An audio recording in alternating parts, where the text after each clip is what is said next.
예수님은 장사된 지 사흘 만에 죽음의 권세를 깨치고 부활하셨습니다. 베드로와 요한 사도는 예수님이 시신이 사라진 빈 무덤을 확인했고 제자들에게 그 사실을 알렸습니다. 그런데도 저들 모두는 예수님이 생전에 예고하신 대로 부활하신 것을 깨닫지 못했습니다.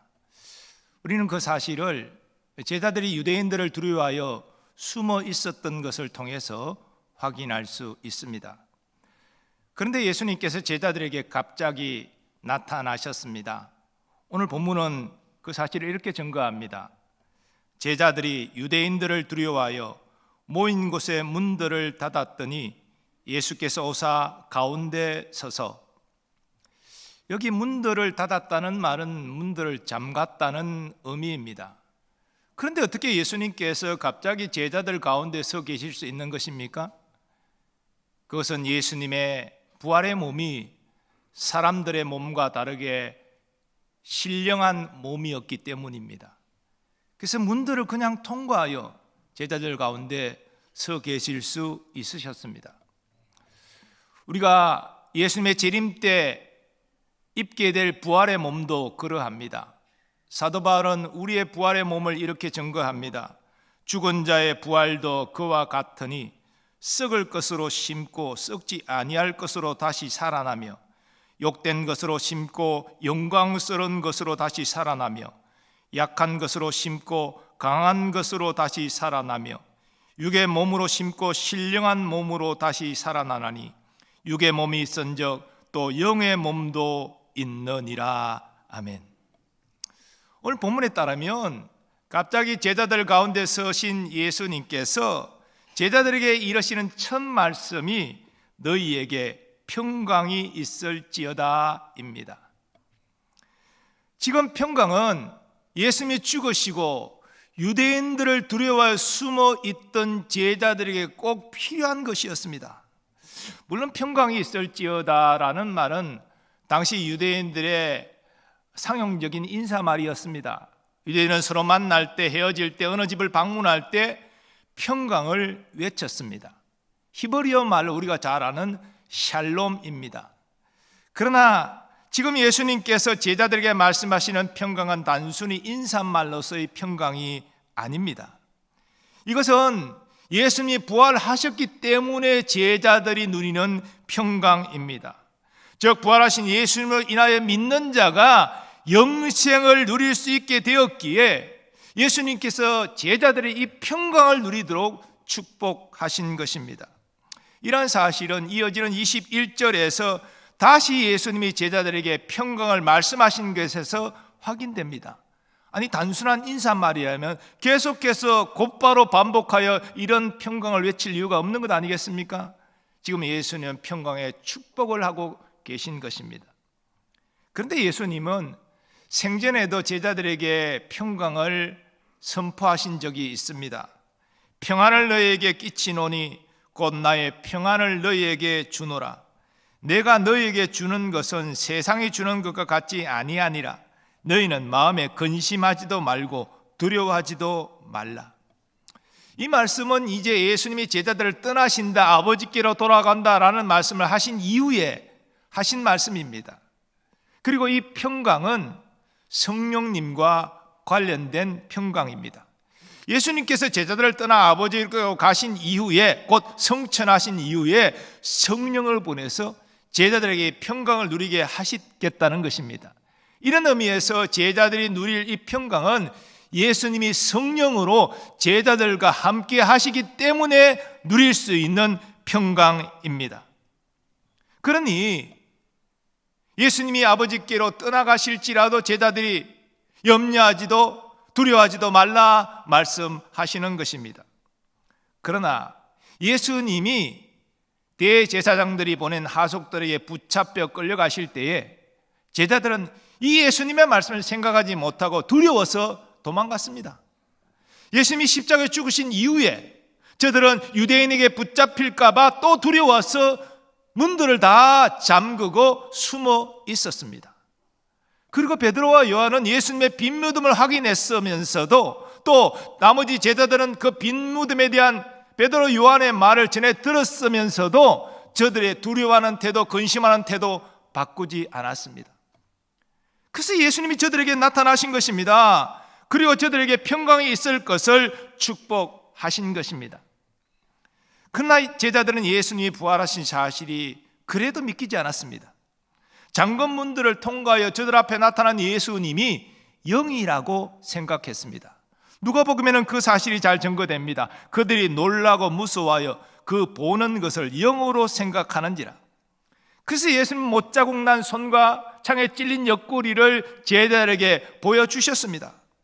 누가복음은 예수님께서 제자들에게 손과 옆구리를 보이시기 전에 이러신 말씀을 이렇게 증거합니다. 어찌하여 두려워하며 어찌하여 마음에 의심이 일어나느냐. 내 손과 발을 보고 나인 줄 알라. 또 나를 만져보라. 영은 살과 뼈가 없어되 너희 보는 바와 같이 나는 있느니라.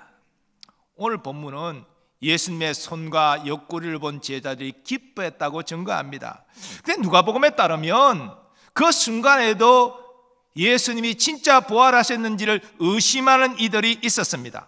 이 말씀을 하시고 손과 발을 보이시나 그들이 너무 기쁨으로 아직도 믿지 못하고 놀랍게 여길 때에 일부 제자들은 기뻐하면서 의심했습니다. 그래서 예수님은 제자들에게 먹을 것이 있느냐 물으시고 구운 생선 한 토막을 잡수셨습니다. 아니, 영이 어떻게 구운 생선을 먹을 수 있습니까? 그 예수님이 구운 생선 한 토막을 잡수시는 것을 보고 그제서 제자들의 의심을 떨치고 예수님이 부활하신 것을 믿고 기뻐하였습니다. 그리고 그 자리에 함께 있지 않았던 도마에게 우리가 주님을 만났다라고 증언하였습니다. 제자들이 예수님의 부활을 믿고 기뻐하자 예수님은 제자들에게 말씀하십니다. 아버지께서 나를 보내신 것 같이 나도 너희를 보내노라. 갑자기 평강을 말씀하시다가 제자들을 보내신다 말씀하시니 아니 어디로 무엇을 위해 보내신단 말씀입니까? 이것은 성부 하나님이 독생자를 이 땅에 보내신 목적과 연결됩니다. 하나님이 그 아들을 세상에 보내신 것은 세상을 심판하려 하심이 아니요 그로 말미암아 세상이 구원을 받게 하려 하심이라. 예수님이 제자들을 세상으로 보내시는 목적도 복음을 전해서 죄인을 예수 믿게 하여 구원하기 위함이었습니다. 너희는 온 천하에 다니며 만민에게 복음을 전파하라. 믿고 세례를 받는 사람은 구원을 얻을 것이요 믿지 않는 사람은 정죄를 받으리라. 예수는 복음 전파를 위해 제자들을 보내시는 것입니다. 복음을 듣고 믿는 자는 구원을 받게 되는 것이죠. 그래서 복음 전파는 교회의 가장 큰 사명입니다. 우리 믿는 자가 외면할 수 없는 가장 큰 일이 됩니다. 그리고 예수님은 제자들에게 독특한 행동을 하시며 성령을 받으라 말씀하십니다. 이 말씀을 하시고 그들을 향하여 숨을 내쉬며 이르시되 성령을 받으라. 이 22절 말씀은 난해 구절 중에 하나입니다. 그래서 다양한 해석들이 있는데요.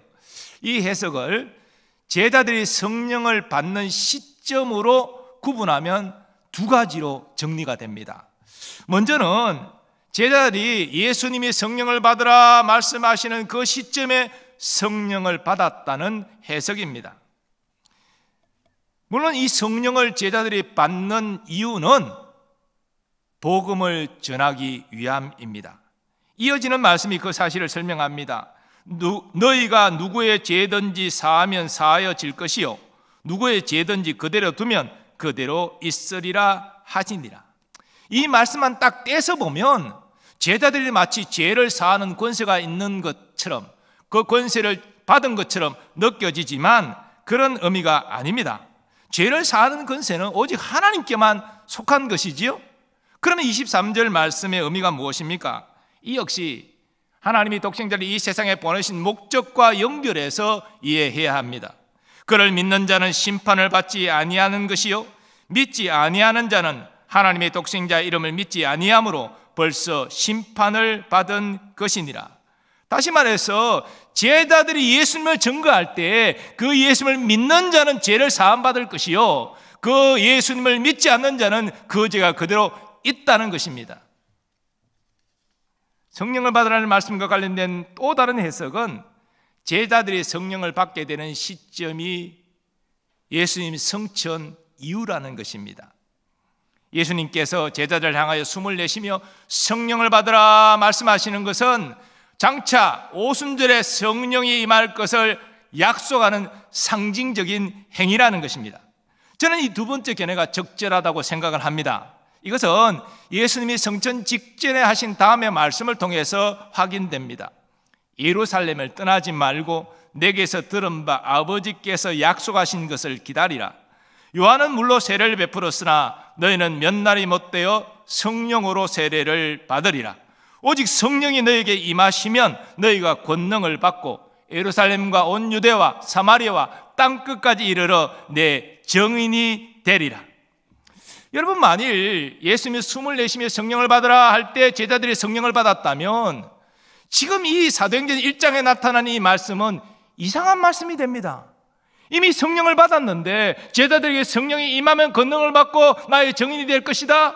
이 말씀은 이상한 말씀이 아니겠습니까? 그러므로 본문에서 예수님이 제자들에게 성령을 받으라 하시는 말씀은 앞으로 일어날 일들을 말씀하신 것으로 이해하는 것이 적절합니다. 우리가 아는 대로 제자들은 오순절에 성령을 받았습니다. 성령으로 충만해졌습니다. 그래서 그 성령의 권능으로 베드로가 즉시 복음을 전했고 이웃 사도들이 복음을 전하는 것을 확인할 수 있습니다. 그때 예수님을 영접하는 자는 그 죄를 사함받고 구원받지만 영접하지 않는 자는 그 죄를 사함받지 못하고 구원받지 못한다는 것이죠.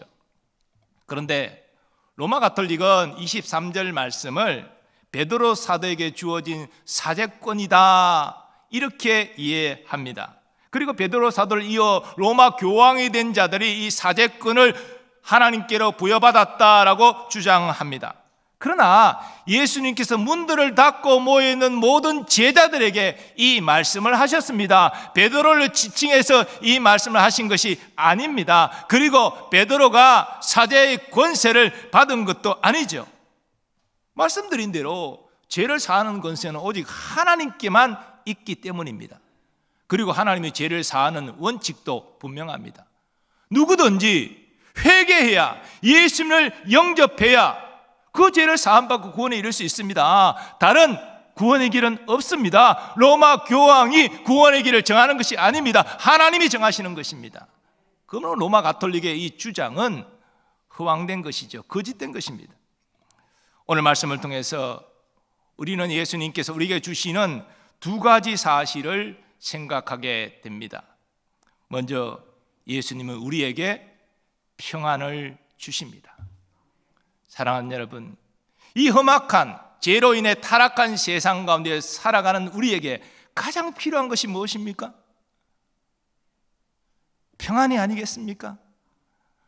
아무리 세상적으로 잘 살아도 평안이 없으면 그것이 무슨 의미가 있겠습니까? 행복하지 못한 것이지요. 아무리 경제적으로 힘들어도 내 마음에 평안이 있고 기쁨이 충만하면 그것이 행복이 아니겠습니까?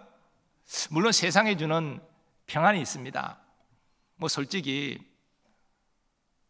재물이 하나도 없는 것보다는 또 재물이 좀 여유가 있으면 마음이 좀 안심이 되는 거 사실 아닙니까?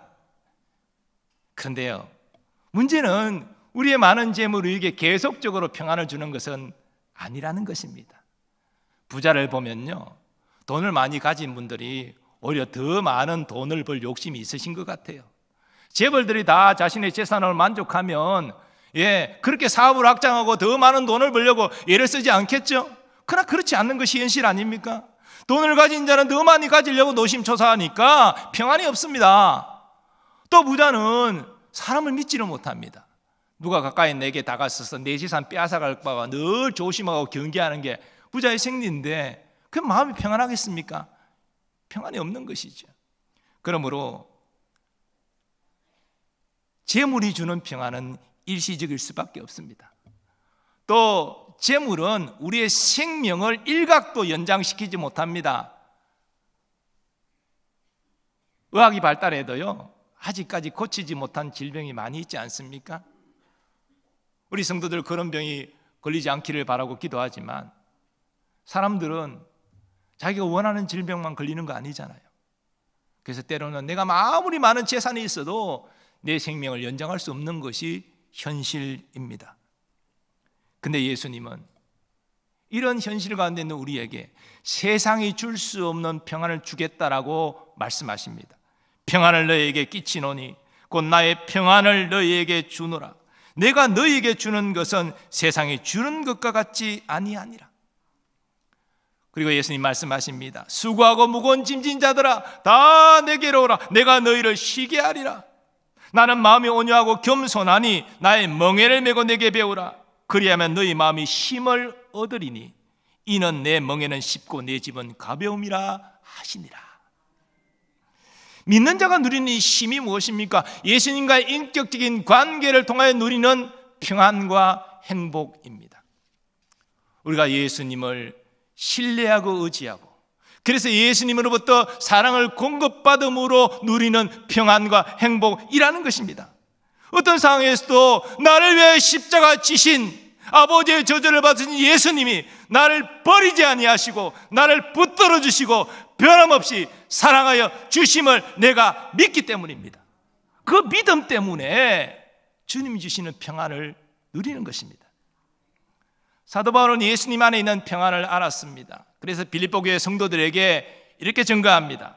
아무것도 염려하지 말고 다만 모든 일에 기도와 간구로 너희 구할 것을 감사함으로 하나님께 아뢰라. 그리하면 모든 지각에 뛰어난 하나님의 평강이 그리스도 예수 안에서 너희 마음과 생각을 지키시리라. 우리는 이 세상에 살면서 죄로 인해 타락한 세상이기 때문에 원치 않는 어려움을 겪고 근심하게 됩니다. 어떤 사람이 말합니다.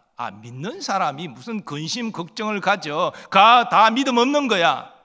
이렇게 말하는데요, 이런 분은 세상의 악함과 인간의 연약함을 몰라서 하는 말입니다. 여러분, 우리가 원치 않아도 근심거리가 찾아옵니다. 문제는 그 근심거리가 찾아올 때 근심을 붙잡고 근심아 나와 같이 살자, 그래서 계속 근심에 매여 있는 것, 이게 문제라는 것입니다. 탈무드에 이런 말씀이 있습니다. 새가 내 머리 위로 날아가는 건 어쩔 수 없지만 새가 내 머리에 둥지를 짓도록 내버려 두는 것은 내 책임이다. 여러분, 세상이 근심을 주는 거 어쩔 수 없습니다. 근데 오는 근심을 붙잡고 근심에 매여 있는 거, 그건 내 책임입니다. 그래서 우리는 근심이 찾아올 때 근심을 붙잡고 매여 있으면 안 됩니다. 근심하는 그 시간에 기도해야 됩니다. 감사함으로 기도하라. 간절히 기도하라. 하나님의 선하심을 신뢰하면서 기도하라. 이것이 무엇입니까? 믿음의 기도죠. 이런 믿음의 기도를 통하여 모든 지각에 뛰어난 하나님의 평강이 임하는 것입니다. 모든 지각에 뛰어난 하나님의 평강을 표준세 번역은 사람의 헤아림을 뛰어넘는 하나님의 평화로 번역합니다. 이게 무슨 뜻입니까? 우리가 생각하지도 못했던, 우리가 정말 상상하지도 못했던 놀라운 평강을 의미하는 것입니다. 내가 이런 근심, 이런 문제 가운데 어떻게 이런 평안을 누릴 수 있게 되었지? 도대체 생각하지도 못했던 놀라운 평안을 하나님이 내게 주시는구나. 이게 주님이 말씀하시는 놀라운 평강입니다. 그러므로 누구든지 고난 가운데 있다 할지라도 감사와 믿음으로 기도하시기 바랍니다. 주님이 주신 놀라운 평강을 누리시기 바랍니다. 세상 사람들은 알 수도 누릴 수도 없는 평강이지만 우리는 하나님의 자녀이기에 이 평강을 능히 누릴 수 있습니다. 우리에게 놀라운 평강을 주시는 예수님이 또 우리에게 주시는 것이 있는데, 그것이 예수님은 우리에게 사명을 주십니다. 자, 그런데 많은 분들이 평강의 복은 오케이, 사모합니다, 원합니다. 근데 사명은 부담스럽습니다. 이게 일반적인 반응입니다. 그런데 여러분, 오늘 본문에 예수님이 제자들에게 평강을 말씀하신 직후에 사명을 또한 주셨습니다. 평강의 복과 사명을 감당하는 것은 뗄 수 없는 하나라는 것입니다. 우리가 성경을 통하여 확인하듯이 부활하신 예수를 만나고 그 두려움이 사라지고 근심이 사라지고 평강과 기쁨으로 충만했던 제자들은 마침내 사명을 감당하는 자가 되었습니다. 사도행전에서 우리는 바로 이 사명을 감당하는 사도들의 모습을 보게 되는 것이지요.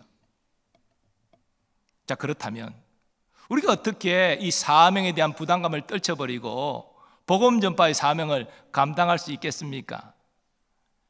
주님은 두려워하고 근심하던 제자들이 어떻게 변화되어 사명을 감당했는지 그것을 주목하라 우리에게 말씀하십니다. 자, 이런 의미에서 다 함께 전도지를 선포하고 시작한 우리가 제자들의 변화된 모습을 한 세 가지로 간단하게 정리하기를 원합니다. 먼저 주님은 신령한 기쁨을 누리라 말씀하십니다.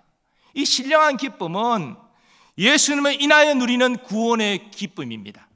예수님과의 교제를 통하여 누리는 사랑의 기쁨입니다. 오늘 본문의 제자들을 보면 이 기쁨을 누리고 있습니다. 그들은 예수님이 죽은 줄 알고 두려워하고 근심 가운데 쌓여 있었지만 부활하신 예수님을 확인한 이후에 이 구원의 기쁨이 회복되었습니다. 사랑의 기쁨이 회복되었습니다. 그 기쁨이 그들로 사명을 감당하게 한 것이죠. 우리의 이 구원의 기쁨, 주님이 주시는 사랑의 기쁨이 없다면 우리가 이 기쁨을 회복하도록 우리가 간절히 소원하고 나가야 되지 않겠습니까? 주님은 우리의 구원의 기쁨을 주시기를 원하십니다. 사랑의 기쁨을 주어 누리기를 원하십니다. 이 구원의 기쁨을, 사랑의 기쁨을 회복하는 우리가 되기를 소원합니다. 두 번째로 주님은 기도하라 말씀하십니다. 제자들은 예수님의 명에 순종해서 예수님 성천 이후에 예루살렘 떠나지 않고 함께 모여 간절히 기도했습니다. 왜냐? 사명을 감당하는 것은 인간적인 힘으로 감당할 수 없기 때문에. 그래서 먼저 기도한 것입니다. 기도가 무엇입니까? 하나님의 전능하신 능력이 내 삶에 역사하시는 통로입니다. 그 통로로 하나님의 기도를 주셨습니다. 우리가 믿음의 기도, 마음을 넓고 그 믿음으로 기도하면요, 그 통로가 넓어져서 하나님의 능력이 충만하게 우리에게 임하게 되는 것이지요. 그러면 여러분, 이 다 함께 전도제를 선포하고 시작하는 이 시점에 다시 한번 부탁드립니다. 우리 모든 교우들이 기도하시기 바랍니다. 우리 주위에 멀리 있을지라도 구원받아야 될 그 영혼, 때로는 같이 신앙생활 하다가 오랫동안 장기 결석했던 우리 교우들, 그 이름 붙잡고 기도하는 여러분 되시기 바랍니다. 기도가 전도입니다. 기도하는, 그래서 이 귀한 일에 한 사람도 빠짐없이 기도하는 우리가 되기를 소원합니다. 세 번째로 주님은 성령의 권능을 받으라 말씀하십니다. 복음 전파는 인간적인 힘으로 할 수가 없지요. 우리 지식으로 할 수 있는 것이 아닙니다. 여러분이 아무리 성경 지식이 뛰어나고 논리적으로 복음을 전해도 그 여러분의 지식과 여러분의 논리로 사람을 설복하여 예수 믿게 만드는 것이 아니죠. 성령님이 그 마음을 만져주시고 그 마음을 깨우쳐 주셔야 비로소 죄인인 줄 알고 예수님을 영접하게 되는 것입니다. 예수님의 제자들은 3년 동안 예수님을 따라다니면서 무엇을 전해야 될지를 다 배웠습니다. 그러나 성령의 능력이 없었습니다. 그래서 예수님이 먼저 성령을 받고 권능을 임할 때에 네가 나의 증인이 될 것이다 라고 말씀하신 것이죠. 그러므로 우리도 예수님이 인하여 기뻐할 뿐 아니라 믿음으로 기도하고 성령의 권능을 받기를 소망합니다. 그래서 우리에게 주신 이 사명을 기쁨으로 감당할 수 있기를 간절히 소원합니다. 예수님께서 제자들에게 그러하셨던 것처럼 순종한 우리와 항상 함께하여 주실 것입니다. 우리로 구원의 열매를 보게 하실 것입니다. 오늘 주님 우리에게 다시 선포하십니다. 너희가 내가 준한 평강을 누릴지어다. 평강을 누리는 자로서 이제는 내가 너에게 준 사명을 감당할지어다. 하나님 은혜로 예수 그리스도의 그 크신 사랑으로 순종으로 하나님의 자녀가 되어서 평강을 누리고 계십니까? 그 은혜와 사랑의 빚진 자임을 인정하십니까? 그러면 동시에 우리는 사명을 받은 자입니다. 기쁨을 회복하여 기도하고 성령의 권능을 받아 사명을 감당하는 우리 모두 되기를 간절히 소원합니다. 이 시간 우리 함께 우리 믿음의 고백을 담아 찬양하기를 원합니다. 주의 은혜로 평강을 누리게 된 복을 받은 자로서 이제 주님이 홀로 가신 그 사명의 길 나도 믿음으로 따라가겠습니다. 우리의 고백을 담아서 함께 찬양하겠습니다.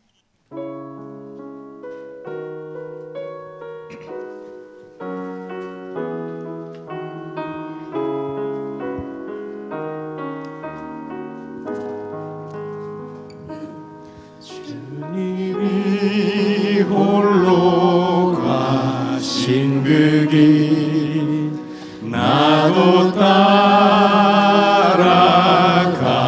따라가오.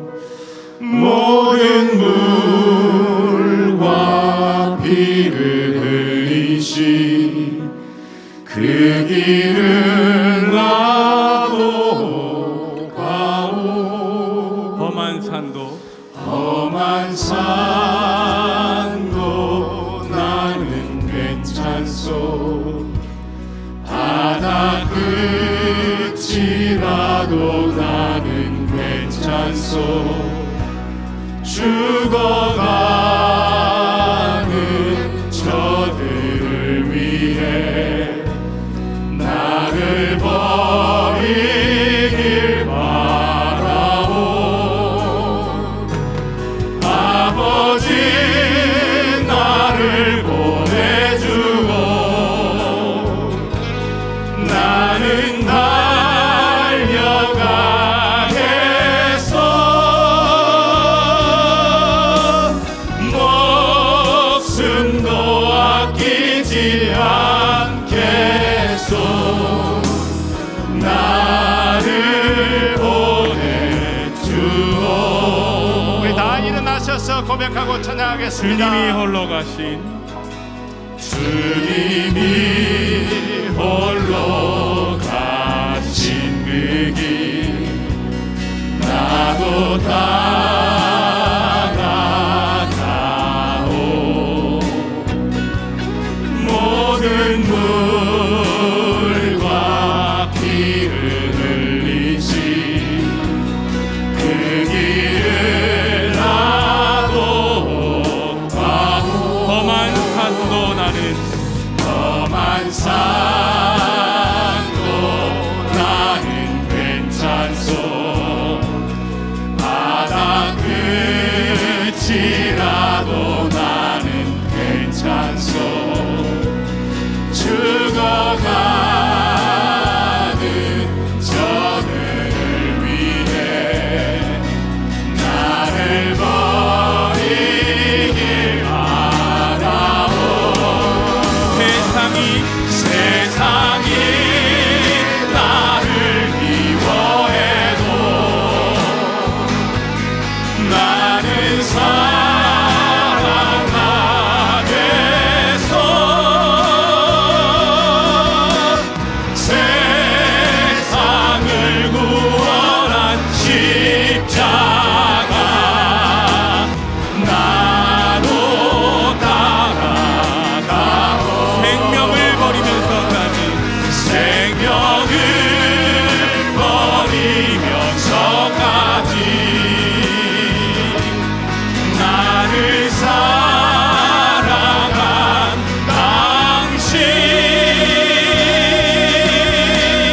이 작은 나를 받아주고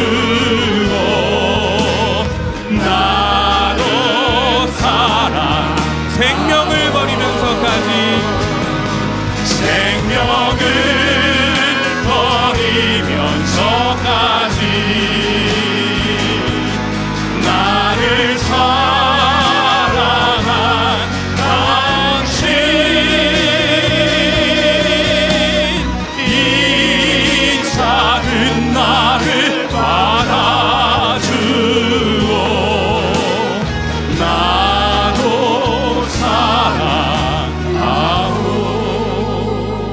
사랑하오. 이 시간 받은 말씀 의지하여 함께 기도하기를 원합니다.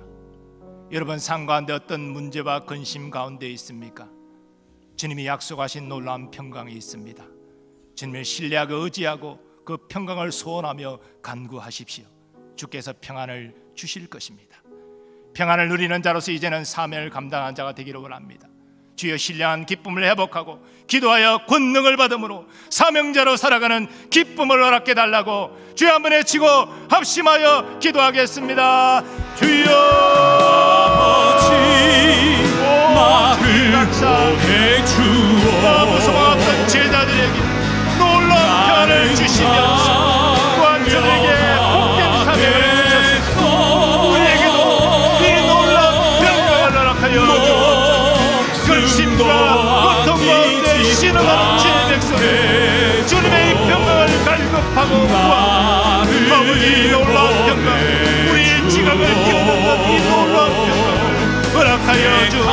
이 평강을 누리는 은혜와 사랑을 받은 자 이제는 주님이 주신 사명을 감당하는 자가 되기를 제자들의 대한 것처럼 우리에게 신뢰 기쁨을 회복하여 구원의 기쁨 사랑의 기쁨이 회복되게 하여 주옵소서. 우리가 주님 앞에 믿음으로 기도합니다. 우리에게 성령을 부어주시고 권능을 주셔서 이 사명을 너희 감당할 수 있도록 주님 도와주옵소서. 이번 다 함께 전도전에 한 사람도 방관자 함께 하시고 모두 기도하도록 주여 도와주시고 주님 우리의 마음을 감동하실 때 섬길 수 있게 해주시고 예수님을 전도하고 이런 초청할 수 있도록 은혜를 다하여 주셔서 주님의 아버지여 은혜와 사랑에 응답하는 믿음의 사람들 아버지여 주옵소서. 영원히 우리 함께 하신 예수님을 성축합니다. 찬양합니다. 영광받아 주옵소서. 아버지 하나님 놀라운 평강을 약속하여 주시니 감사합니다. 어떤 환난과 고난 가운데 있다 할지라도 이 놀라운 평강을 주실 예수님을 바라보게 하시고 의지하게 하여 주셔서 우리의 생각을 뛰어넘는 놀라운 평강을 누리게 하여 주옵소서. 평강을 누리는 자로서 동시에 받은 사명을 잊지 않게 하여 주옵소서. 아버지 우리는 그러나 연약하여 두려움이 있습니다. 신령한 기쁨을 회복하게 하여 주옵소서. 기도하게 하여 주옵소서. 성령의 권능을 받게 하여 주셔서 주신 사명 기쁨으로 감당하는 우리가 되게 하여 주옵소서. 착하고 충성된 종이라 칭찬 듣고 우리의 삶 가운데 늘 동행하시는 예수님을 경험하게 하여 주옵소서. 이 시간 믿음으로 선포합니다. 우리의 삶을 얽어매는 질고와 모든 문제가 주 예수 이름으로 떠나가게 하여 주옵소서. 우리 자녀들의 걸음걸음 신앙을 회복하여 주시고 저들의 길을 의의 진리의 길로 주님 선이 인도하여 주옵소서. 또한 이 시간 믿음으로 간구합니다. 먼 나라 유학 중인 우리의 자녀들을 기억하여 주시고 보호해 주시며 학업 잘 감당하여 장차 하나님께 크게 쓰임받는 인물들 되게 하여 주옵소서. 또 군에 있는 우리의 자녀들을 기억하여 주시고 국방 의무를 잘 감당하고 건강하게 제대하여 집으로 돌아올 수 있도록 주님 도와 주옵소서. 선교사님들과 그 가족들을 기억하여 주시고 아버지 그곳에서 주님 함께하여 주셔서 보호하실 뿐 아니라 복음의 능력을 나타내게 하여 주옵소서. 오늘도 주의 몸된 교회를 섬기는 모든 일꾼들을 기억하시고 한량없는 은혜와 복을 베풀어 주옵시며 또한 우리나라 우리 민족에게도 주의 긍휼과 자비를 베풀어 주시사 하나님 산정한 문제들을 잘 해결할 수 있도록 위정자들에게 겸손과 지혜를 허락하여 주옵소서.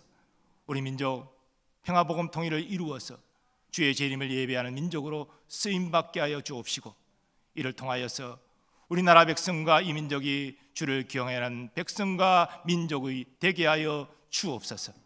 이제는 우리 주 예수 그리스도의 은혜와 하나님 아버지의 무한하신 사랑하심과 성령님의 역사하심과 교통하심이 예수 그리스도를 바라보고 의지하여 놀라운 평강을 얻기를 원하며 평강을 누리는 자로서 주신 사명 기쁨으로 감당하기로 다시 한번 결단하는 모든 주의 백성들의 삶의 범사 위에 이제로부터 영원까지 함께 하시기를 축원하옵나이다. 아멘.